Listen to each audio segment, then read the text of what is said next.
राधाष्टमी सबसे विशेष पर्व है श्री राधा वल्लभ संप्रदाय का।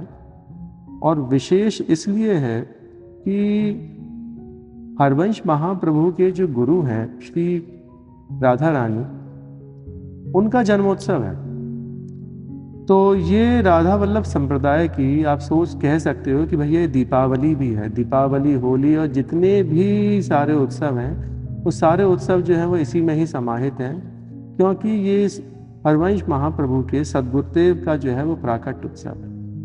हरवंश महाप्रभु जब बधाई लिख रहे हैं श्री प्रियाजू की, स्फुटवाणी में 16वें नंबर का पद है, उसमें कह रहे हैं कि चलो वृषभान गोप के द्वार, जन्म लियो मोहन हित श्यामा आनंद निधि सुकुमार।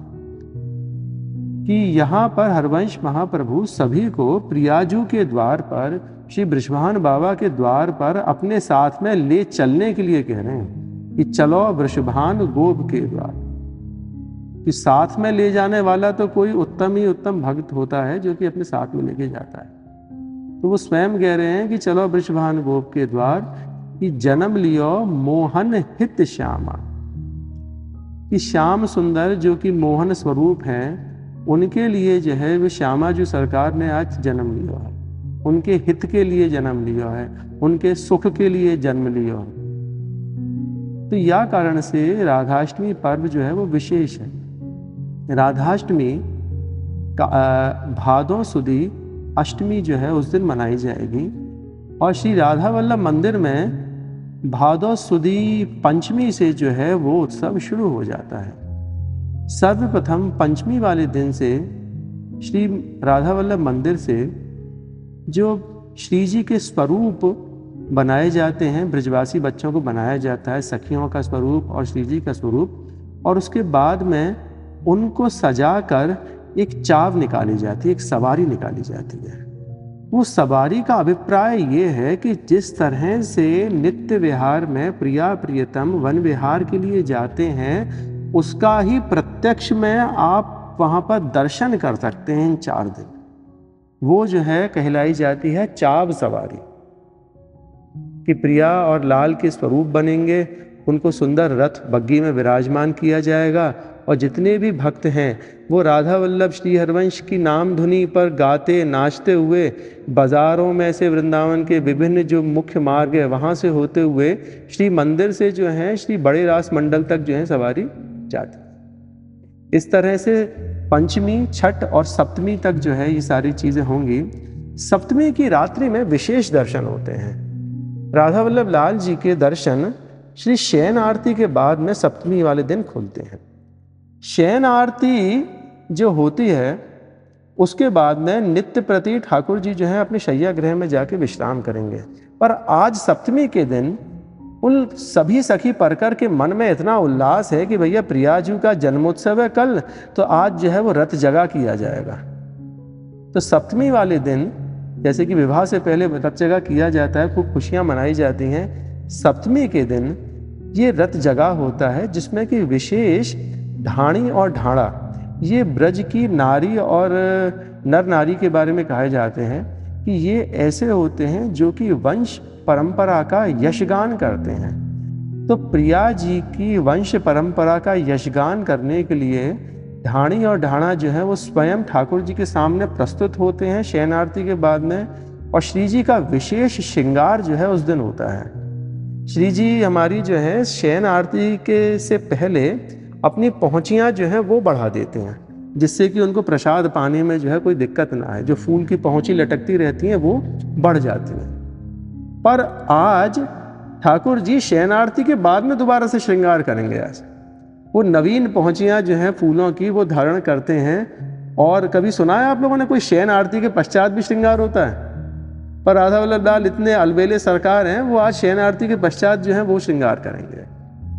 श्रृंगार करने के बाद में वो ठाकुर जी जो हैं दोबारा से नथ बेसर धारण करके सब सखियों के सामने उपस्थित होंगे और ढाणा और ढाणी के सामने नृत्य करेंगे, ढाणा ढाणी, और उनको जो है अपना प्रिया जी का वंश परंपरा का यशगान जो है वो सुनाते हैं। ये सप्तमी की देर रात्रि तक जो है वो सारा कार्यक्रम चलेगा।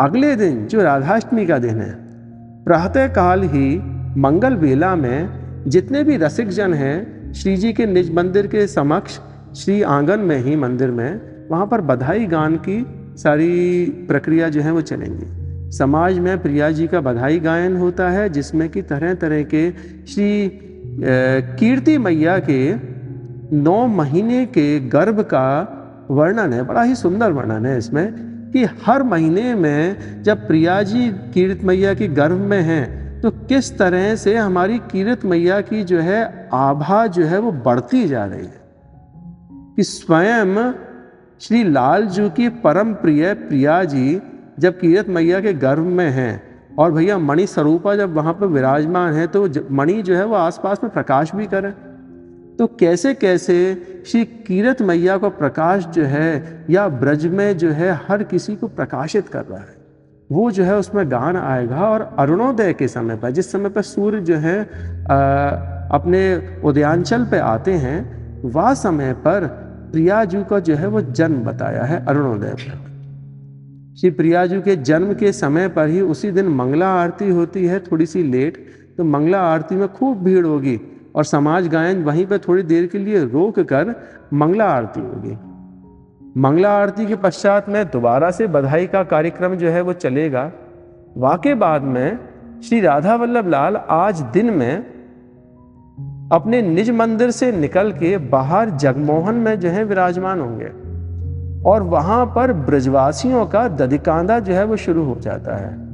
ब्रजवासी जो कि सबसे ज्यादा आतुर रहते हैं अपने श्री जी के लिए, जो कि अपने घर बार एवं अपने प्रिय जनों तक को जो है छोड़ देते हैं श्री प्रिया जी की बधाई को पाने के लिए भूखे प्यासे। उस दिन श्री ठाकुर जी के सामने जो भक्त आके बधाइयाँ लुटाते हैं, उन सबको वो लूट के जो है वो रसमग्न होते हैं। ये कार्यक्रम करीब 11-12 बजे तक चलता रहेगा। 1 बजे से मंदिर में पुनः जो है बड़ी आभा जो है वो बिखर जाएगी। उस समय पर मंदिर में एक हौदी है जिसमें कि दूध, दही, केसर एवं हल्दी का जो है मिश्रण मिलाया जाएगा और सभी गोस्वामी स्वरूप श्री जी के निज मंदिर से निकल के सेवा से वहाँ पर चौक में विराजमान होंगे और वहाँ पर गोस्वामियों का दधिकांधा जो है वो शुरू होगा।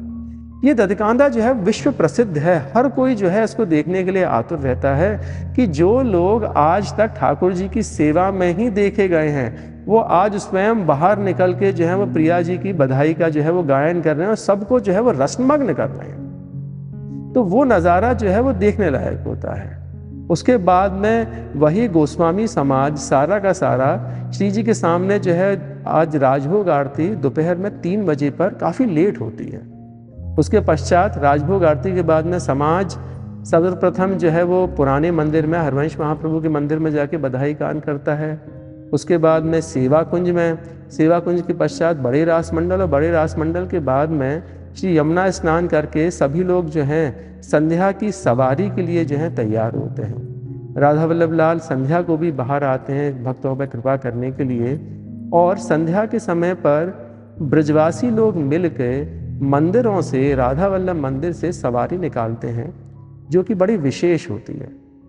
वो सवारी में आगे आगे राधा वल्लभ लाल की सवारी चलती है और पीछे पीछे जो है वो बांके बिहारी लाल की सवारी चलती है, क्योंकि उसी दिन श्री ललता सखी अवतार श्री हरदास जी को भी जो है वो जन्म उत्सव है।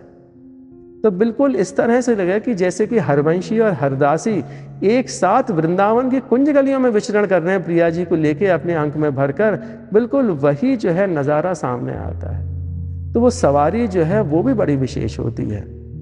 ये पूरा का पूरा राधाष्टमी का कार्यक्रम रहता है। तत्पश्चात श्री जी की जो है छठी उत्सव जो है वो छठे दिन मनाया जाएगा, जिसमें कि विभिन्न प्रकार के पकवान जो हैं, विभिन्न प्रकार की भोग सामग्री, विभिन्न प्रकार का सुंदर सुंदर श्रृंगार जो है श्री जी को कराया जाता है और वो छठी का मंगल जो है उनके समक्ष समाज में गान होता है। 10वें दिन जो है वो दष्ठौन का नियम है, तो दष्ठौन जो है वो प्रिया जी का मनाया जाएगा। उसमें भी विशेष भोग, विशेष राग रागनियाँ और विशेष श्रृंगार जो है श्री जी धारण करेंगी। ठाकुर जी सप्तमी वाले दिन ठाकुर जी जो है राधा वल्लभ लाल वो लाल रंग की पोशाक जो है वो धारण करेंगे। ये विशेष होता है उत्सव कि ये उत्सव में रंग यही जो है रहेगा। सप्तमी के दिन ठाकुर जी लाल रंग की पोशाक धारण करते हैं एवं राधाष्टमी के दिन, राधाष्टमी के बाद में छठी के दिन एवं दशठून के दिन राधा वल्लभ लाल जो है वो पीली पोशाक धारण करते हैं। सुंदर बैठक में सारी चीज़ें जो है वो पीली रहेंगी।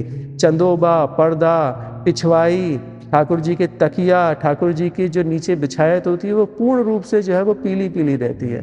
पीला रंग जो है वो अनुराग का रंग है, प्रेम का रंग है, उत्साह का रंग है और उत्सव का रंग है।